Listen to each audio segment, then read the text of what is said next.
There is another law out there that provides some additional tools for students, and it's called the Clery Act.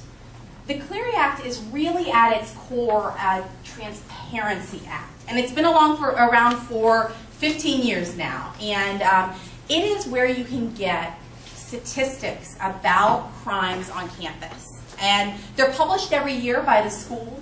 They're also collected every year and published by the Department of Education. The Clery Act also requires schools to publish something called an annual security report. I have to tell you, sometimes the annual security reports on campus are 50 pages long and really tough to read, but they contain a lot of really important information.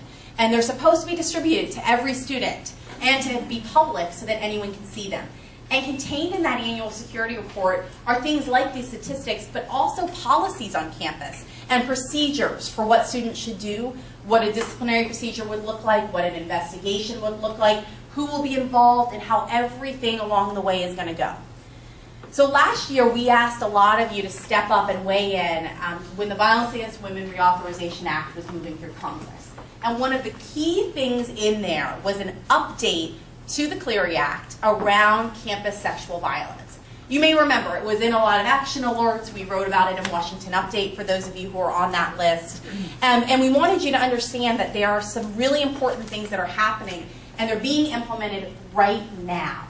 And that's going to get some additional information to students about crime on campus around dating violence, domestic violence, and stalking. These will be new points of data that we're going to be collecting. And while reporting remains low on all of these things, getting that information is so important. We're also going to be telling students more things about how things work on campus. And that's really important because we also hear from survivors they had no idea who to go to on their campus. And that's really something that we can provide more information about. We're also, for the first time, going to be requiring prevention training for every student and ongoing awareness campaigns around bystander intervention, primary prevention, and all the different things that can be done to help stop violence before it occurs. It's a big deal, right? Those are some really crucial updates, and they're being implemented right now. Every school is supposed to make a good faith effort this year to do all of those things. This is an incredible opening for people who work with students and work with schools to ask some tough questions and also to encourage schools to do better and to make these changes to comply with the new law. And that's really an incredibly exciting intersection between public policy and the work that we're all doing with students and with schools across the country, because we have sort of an opportunity here to go into a school and say, tell me about your policy. When was the last time you updated it? We know that there's some new things in a new law that you're going to need to do. What can we learn about them, and how can we work with you? A really important question, are you talking to students about what's happening on campus? Because it's really easy sometimes, I think, to say, I don't know, this has been going on forever. I know the full scope of the problem. And that's something that we're learning is not necessarily true, and there are easy ways to solve that. The final thing is there are incredibly important steps that schools can be taking to be good actors. And one of them is to do what AAUW did and have a survey of students about their experiences on campus. To ask them questions like, have you ever been assaulted or harassed? Where? Or was it around a certain event? Or what sort of an impact did it have on you and your learning? And as a school administrator, take that information and use it to make some changes on your campus. They're often called climate surveys, and there are some schools that do them. There are several in New Hampshire that do them every year and use them to impact what they do on campus. They're a great tool, and we've been talking a lot about how schools can do that, and AAUW has a model. So the question is a little bit more about the Clery Act. And the Clery Act, it's spelled C-L-E-R-Y. And it's named after a woman who was assaulted and murdered on her college campus, I want to say back in maybe 1990. And that was when the law really sort of came into effect. And it was passed by Congress, like I said, with some goals around transparency. Like I mentioned, statistics, the security report, and it's now gotten a recent update to encourage schools to do even more. Every college campus, like I said, is supposed to have an annual security report. And it's supposed to be public and on their website and easy to find. I'm not sure that's always the case, but I do encourage you to start with your school's website. And you might be able to type into a search bar something like annual security report, because that's usually what it's called on campus. Schools take a few different approaches to who's in charge of that annual security report.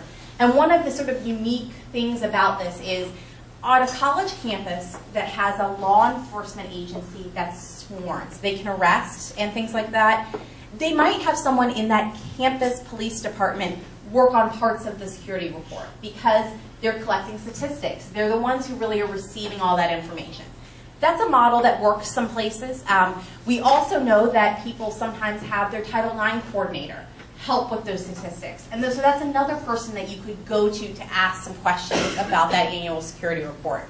And at the end of the day, I always encourage people to go high on the ladder if they want to, and talk to a dean or a vice president for student life about something like this. Because what we want to do is say, I would love to see this information, but I also wanted to tell you a little bit about how it was hard for me to find it, and it would be great if we could make sure that more people have access to that information more easily. So those are some ideas for places to start. But the Clery Act, again, is a way for students to learn about what's going on their campus, to get some information about the policies on campus and who to go to and all the details of what happens following an incident of sexual violence. And now it's going to have this requirement of some prevention programming, some additional information.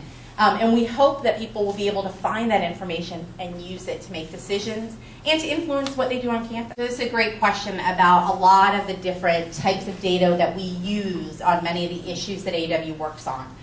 We're often beholden to the source of our data, and one of the problems that exists out there is that the surveys that are run don't sample enough of certain populations to then break them out in the statistics that we have. A really great example is that when we talk about the pay gap, we don't have enough information to know what the pay gap is among Native American women as compared to Native American men and as compared to white men. Because when we use the surveys that provide this information do not sample enough of those individuals. It's a big problem because we aren't able to pinpoint if the pay gap is bigger or smaller for those communities. And we, unfortunately, are stuck with what usually the Bureau of Labor Statistics gives us.